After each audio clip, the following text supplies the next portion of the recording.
स्थिति में धर्म को अटल रखने वाले राम अपने सर्वाधिक प्रिय भाई के मृत्यु के द्वार पर पहुंचने के बाद भी धर्म नहीं छोड़ते।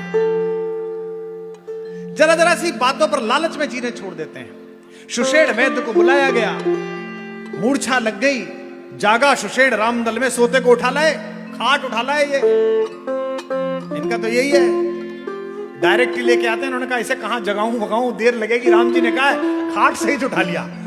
उसे भी लगा कि अच्छी नींद आ रही है, जैसे अपने को आती है ना, पहले ट्रेन में आती थी, बिजनेस क्लास में आती है, फर्स्ट क्लास में लेट के बड़ा आनंद आता है।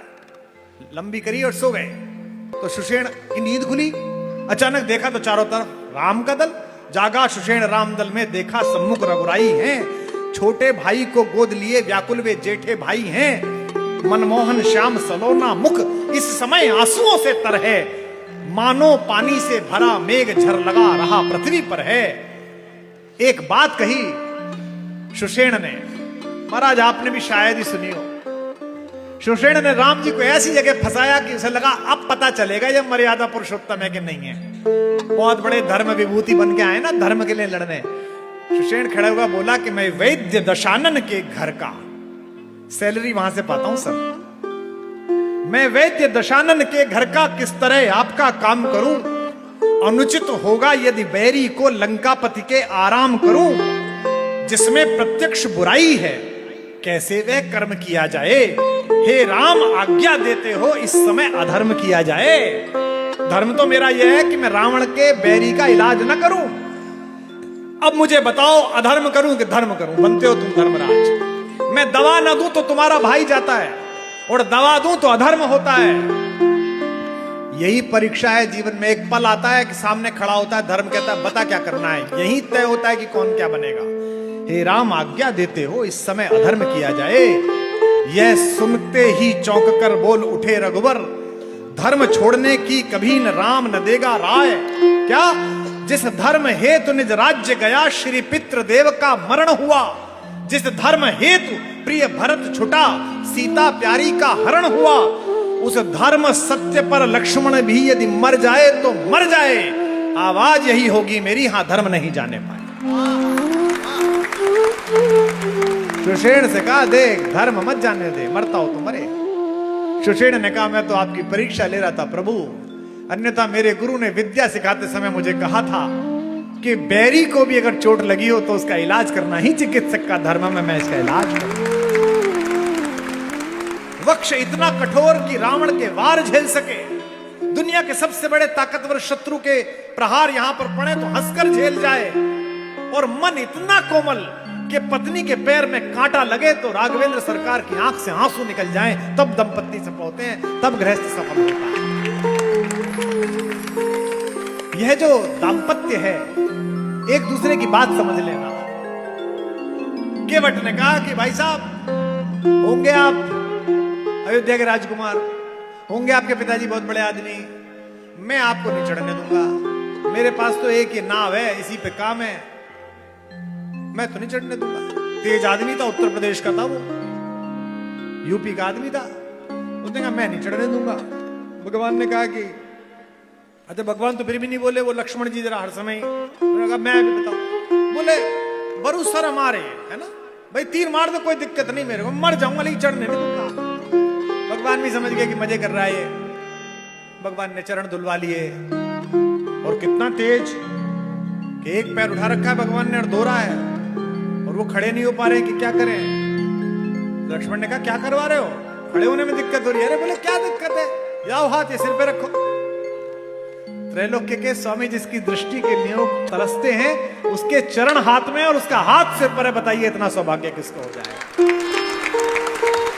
अब देने के लिए कुछ है नहीं, पल्ली पार उतर गए और देने के लिए कुछ है नहीं। यह है दाम्पत्य, यह है मैरिड लाइफ का सच। भगवान ने देखा दूं क्या, पति लज्जित ना हो जाए, किसी के सम्मुख याचक ना बन जाए। इसके लिए पहला काम क्या करा, त्रैलोक्य की मालकिन ने पिए ही की सिए जानन हारी। अपने पति के हृदय को जानने वाली सीता जी ने क्या किया, मनी मुदरी मन मुदित उतारी। अपना सॉलिटेयर, अब सीता का है तो 25-30 कैरेट का होगा, हो सकता है ज्यादा का ही हो, और मां के हाथ में है तो क्या कैरेट वो जगत जननी तो पत्थर भी पहन ले तो दुनिया का सबसे बड़ा हीरा बन जाएगा, वो पहनने वाली कौन?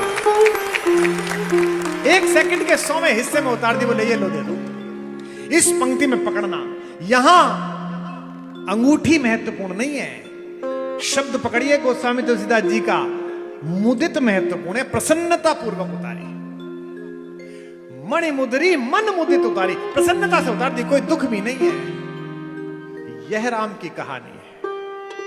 और आपके घर में क्या सीरियल भेज रहे हैं वो देखो, आप सीरियल देखो। एक घर नहीं मिला मुझे, मैं दुनिया के 44 देश घूम लिया, मारवाड़ियों में, जैनियों में, अग्रवालों में घरों पर लिया, एक घर ऐसा नहीं मिला जो वो दिखा रहे हैं। एक ही घर में एक महिला के दोनों भाइयों से विवाह हो चुके हैं, षड्यंत्र चल रहा है। किसका घर है? हमारा नहीं है, इनका है ऐसा। और ये चाहते हैं कि इनकी नैतिक नीचताओं को मान्यता मिल जाए पूरे देश से, इसलिए ये बना रहे हैं और इसलिए हम तक पहुंचा रहे हैं। ऐसी माएं हैं, संजीवनी बूटी लेते हुए जब लौट रहे थे अयोध्या की वायु सीमा से, तो वायु सेवकों ने हनुमान जी को फोर्स लैंडिंग के लिए नीचे उतार लिया। फोर्स लैंडिंग करा ली, पता नहीं कौन है, पता चला है तो राम भक्त हैं। और क्या हो गया है? बोले वो चोट लग गई है और सुबह तक नहीं पहुंची, तो हनुमान के ने कहा कि प्राण नहीं बचेंगे मेरे मित्र के। माओ को खबर लगी, कौशल्या पहुंची। सोचिए, जिस स्वामी को देखकर हनुमान जी की आंखों में आंसू आ जाते हैं, उसकी मां को देखकर क्या हुआ? हनुमान फपक कर रोए।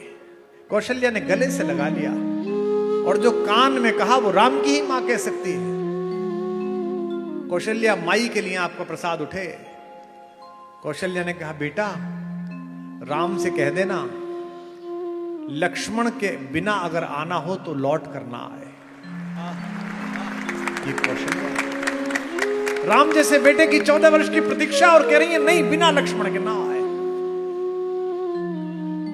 हनुमान रोने लगे कि कैसी मां है जिसके लिए बेटों की प्राथमिकता में दूसरी मां का बेटा अपने बेटे से पहले है। ये होना चाहिए। चाची ताइयों में तब जाकर कहानी घर में घटित होगी। थोड़ी देर बाद सुमित्रा आई, मित्र की मां आई।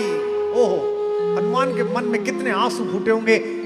हनुमान उठे, चरणों में लेटे, मां ने गले से लगाया, मेरे लक्ष्मण का दोस्त है तू। और फिर जो कान में कहा, फिर सुमित्रा माई के लिए आपके आंसू छलकेंगे जैसे आप रो रहे हैं। माई ने कहा, सुमित्रा ने, बेटा हनुमान राम से कहना लक्ष्मण की मूर्छा की चिंता न करे, अभी शत्रुघ्न शेष है, मेरी बहू को लेके आए, मैं शत्रुघ्न को भेज दूंगी, बहू के बिना ना आए।